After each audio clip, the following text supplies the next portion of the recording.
बाबा साहब की भारतवर्ष के अंदर जगह जगह सभाओं में मान सम्मान होने लगा और दलितों ने उन्हें पगड़ी पहना के बहुत बहुत जगह सम्मान करा। एक बार उनकी पत्नी हमारी माता रमाबाई कहने लगी, साहेब, वो साहेब कहती थी बाबा साहब को, कि मैं भी आपका सम्मान देखने जाऊंगी। एक सभा में उन्हें बुलाया उनका सम्मान के लिए कि मैं भी आपका सम्मान देखने जाऊंगी। बाबा साहब ने उनसे मना किया कि नहीं रमा, आप नहीं जाओगी। वो कुछ मजबूरी ऐसी थी, उन्होंने की ठीक है। बाबा साहब अकेले चले गए और रमाबाई के दिल के अंदर बहुत ज़्यादा लालसा थी। वो उन्होंने क्या किया, बाद में उनके जाने के बाद में बाबा साहब को एक कहीं से पगड़ी मिली थी, जो सभा में जो उनका मान सम्मान हुआ था, तो वो माता ने वो पगड़ी सीधी करके उसको जैसे तैसे उसकी सलवट निकाल के उसको बांधने के बाद और बाबा साहब का सम्मान देखने उस सभा में वो जाती हैं और छिप के बैठ जाती हैं दाएं बाएं। लेकिन बाबा साहब जब वहाँ भाषण देते हैं और चारों तरफ सभा में देखते हैं, उन्हें वो माता रमाबाई दिखती हैं, तो कहते हैं, वो कुछ नहीं कहते, अपने घर आ जाते हैं और माता रमाबाई पहले ही आ जाती हैं। तो उसके बाद घर पे वो कहते हैं, रमाबाई, मैं आपका जो है गुनहगार हूँ, क्योंकि वो जो साड़ी पहन के गई थी, वो पगड़ी की साड़ी थी, वो सुकड़ सुकड़ के घुटने तक आ गई थी। वो माता रमाबाई कहने लगी, आप गुनहगार किस लिए हो? मैं तो साहब गई भी नहीं वहाँ आपका प्रोग्राम देखने, मैं आपका सम्मान देखने नहीं गई। मुझसे किस बात के गुनहगार हो? कि नहीं, मैं गुनहगार हूँ। किस बात के गुनहगार हूँ? सुन लो कि मैं 7 करोड़ अछूतों के अधिकार वहाँ से मांग कर लेकर आया हूँ। यहाँ पे मेरा जगह जगह पूरे भारतवर्ष में सम्मान हो रहा है और आज मेरे पास इतने भी पैसे नहीं है रमाबाई कि मैं तुम्हारे लिए एक साड़ी का भी बंदोबस्त कर सकूं, मैं तुम्हारे लिए एक साड़ी भी खरीद के दे सकूं रमाबाई, इसलिए मैं तुम्हारा गुनहगार हूं। और बाबा साहब आंसू से मतलब आंसू भी निकल पड़े बाबा साहब के। तब रमाबाई माता ने कही कि नहीं, आपने मेरे 4 बच्चे भी खत्म हो गए और मुझे साड़ी नहीं चाहिए साहब।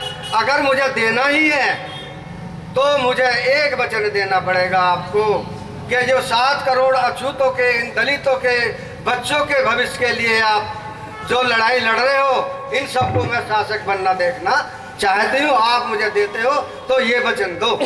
बाबा साहब ने रमाबाई से कहा कि धन्य है मुझे जो ऐसी पत्नी संगनी मिली और मैं बहुत आभारी हूँ। अगर आप इतना मेरा साथ ना देती तो मैं जो है इतना दलितों का जो है मसीहा नहीं बन पाता। ये तो वहाँ तक की बात। अब बाबा साहब की एक और कहो तो छोटी और बता देता हूँ। अब आता सवाल के बाबा साहब ने एक दूसरी शादी क्यों करी?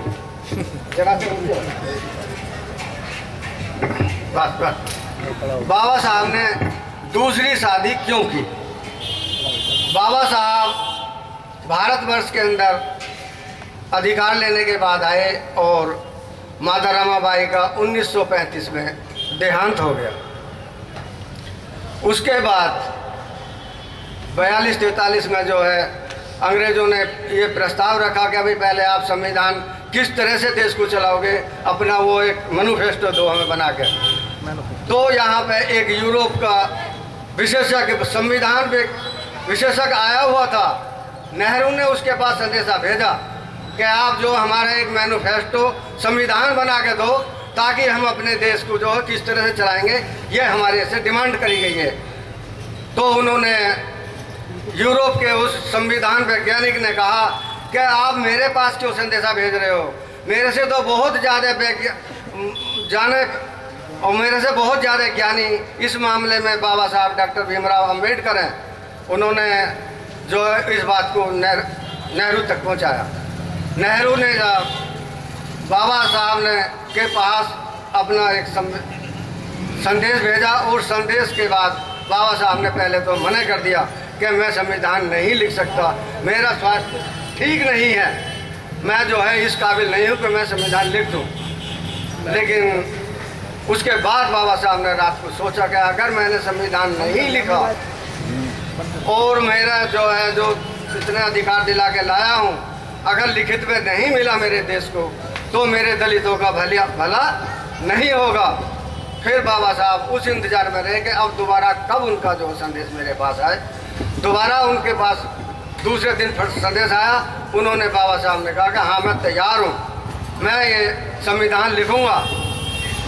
स्वास्थ्य ठीक ना होते हुए भी उन्होंने संविधान लिखा, लिखने की तैयारी करी, लेकिन स्वास्थ्य ज़्यादा ठीक नहीं था। इसलिए डॉक्टरों ने और लोगों ने भी उन्हें सलाह दी कि आप बाबा साहब या तो शादी कर लो, तभी आपका जो स्वास्थ्य ठीक रहेगा, ताकि आपकी वो देख रेख कर सकें।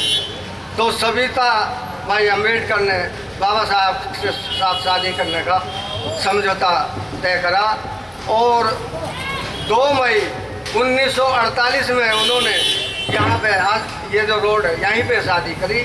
5 भगवान बुद्ध के 5 नियम मानने के बाद जो उन्होंने समझौता करके ये शादी करी। और बाबा साहब ने बड़ी मुशक्क़त के साथ पंखे में अपना पैर रस्सी बांध के नीचे पैर लटका के पूरी रात जाके बड़ी मेहनत के साथ 2 साल 11 महीने 18 दिन में संविधान को जो है संपन्न किया। वो बहुत ज़्यादा जानकारी तो मुझे नहीं है, लेकिन मैं आज पहली बार आप लोगों के सामने जय भीम जय भारत, धन्यवाद।